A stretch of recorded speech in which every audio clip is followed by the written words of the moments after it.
大家好，我係 Matthew，歡迎大家又嚟到港股每週走勢評論嚇。咁我哋喺度分享下我哋對大市嘅走勢嘅睇法。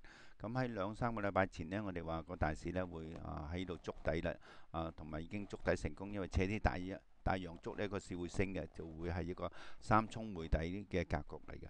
一衝呢，二衝呢，三衝呢，三衝回底呢度有0.68嘅支持位嘅0.68，所以呢個大市已經係升完第一浸啦，呢個第一個浪一而家浪二，咁又係個浪三上去嘅。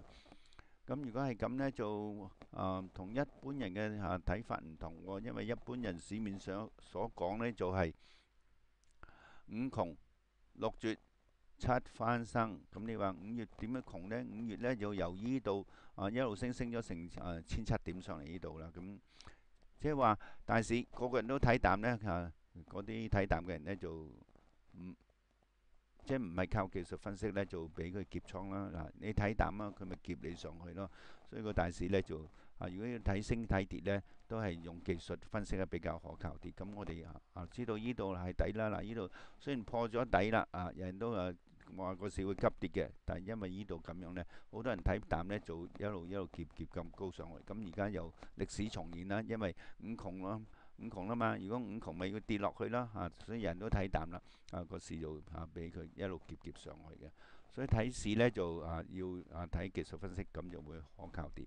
咁而家目前喺咁嘅情況之下，如果做期權倉又會點呢？咁呢個期權倉呢，呢個5月23號啦，喺呢度20000點啦，嚟到呢度23000啦，喺1000點嘅範圍呢，都可以賺到1秒喎，1秒咗緊啦咁如果大市急升上去又點呢？急升到246004800呢啲位，4600、4800，即係話個市如果升到上嚟咁高呢，又點呢？咁我哋可以賺成2秒嘅喎。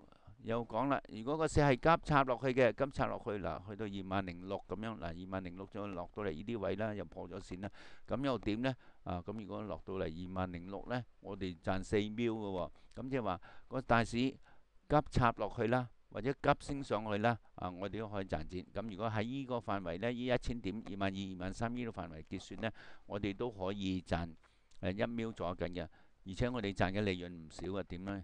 因為呢做個按金只係有1秒到啫，即係做期權呢賺錢呢可以係差唔多可以對開咁高嘅。咁有咩投資工具投資嘅方法呢，可以有期權咁好呢？